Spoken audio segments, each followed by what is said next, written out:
दोस्तों, भारतीय राजनीति का इतिहास रहा है कि जिस रुख यूपी गई है उसी रुख दिल्ली पहुंची है। यानी कहने का तात्पर्य यह है कि अगर आपने यूपी में विजयी हुए तो आपके लिए दिल्ली पहुंचना बहुत आसान हो गया। और आज का ये इंडिया अलायंस है जिसकी मुख्य भूमिका निभा रहे हैं श्री राहुल गांधी जी और उनके सहयोगी अखिलेश यादव।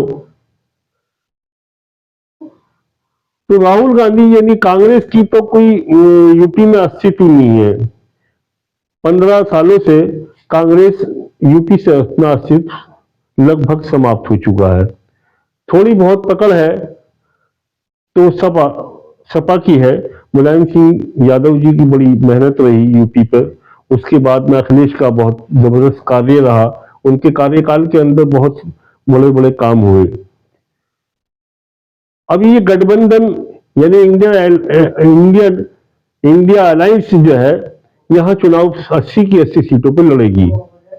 पांच सीटें 5 सीटों पे कहा है असदुद्दीन अवैसी ने कि मैं 5 सीटों से चुनाव लड़ूंगा। जो भी 5 सीटें जहां से भी वो चुनेंगे, जिनसे वो, जाहिर सी बात है कि मुस्लिम बहुल्य क्षेत्र से ही 5 सीटें चुनी होंगी। तो ये तो 100% तय है कि जहां से भी असदुद्दीन ओवैसी चुनाव लड़ेंगे वो पांचों की पांचों सीटें भाजपा के खाते में जाएंगी।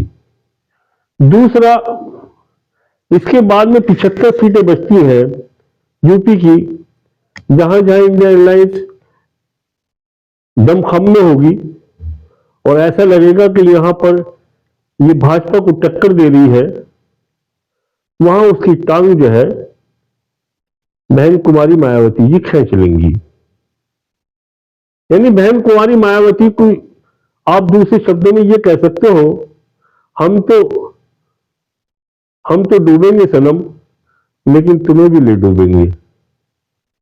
शायद बहन जी का गठबंधन में शामिल न होना इसी तरह का संकेत दे रहा है। यानी इस आंकड़े से देखा जाए तो यूपी की 80 सीटें खुदा न खास्ते ही किसी के खाते में जा सकती है, परंतु 80 सीटें भाजपा के खाते में जाएंगी। ये एक वो सच्चाई है जो कड़वी जरूर है, लेकिन इसको पीना ही पड़ेगा। जहां जहां समीकरण बनेगा इंडियन लाइन्स का जीतने का, वहां उसको उसको टांग पकड़ के खींच लेंगी बहन कुमारी मायावती जी और भाजपा का रास्ता साफ हो जाएगा। और इसी रेशों से मुश्किल कोई अपने दमखम पर ले जाए, 1-2 सीट चली जाएंगी इधर उधर, बाकी सारी सीटें भाजपा के खाते में जाती हैं। ये आने वाला वक्त, मेरी वीडियो को आप याद रखना। आप सोचोगे कि वो बंदा बिल्कुल सच बोल रहा था और उसका आंकड़े बिल्कुल सही थे। 2024 के जब परिणाम आएंगे तो यूपी का चुनाव जब हो चुका होगा तो यूपी दिल्ली का रास्ता साफ कर देगी और ये मुखालिफ पार्टियां जो है, अपोजिट पार्टियां सब धराशायी दिखाई देंगी, क्योंकि इनमें कोई दमखम अभी तक तो कोई नजर आता नहीं है। और इन पार्टियों को समाप्त करने के लिए भाजपा ने पहले रणनीति बना चुकी है।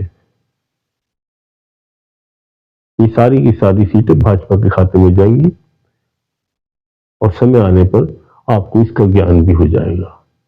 ये वीडियो मेरी आपको समझ में आई हो तो कृपया इसे लाइक करें, सब्सक्राइब करें, बेल आइकन दबाएं और लोगों तक इसको शेयर करें।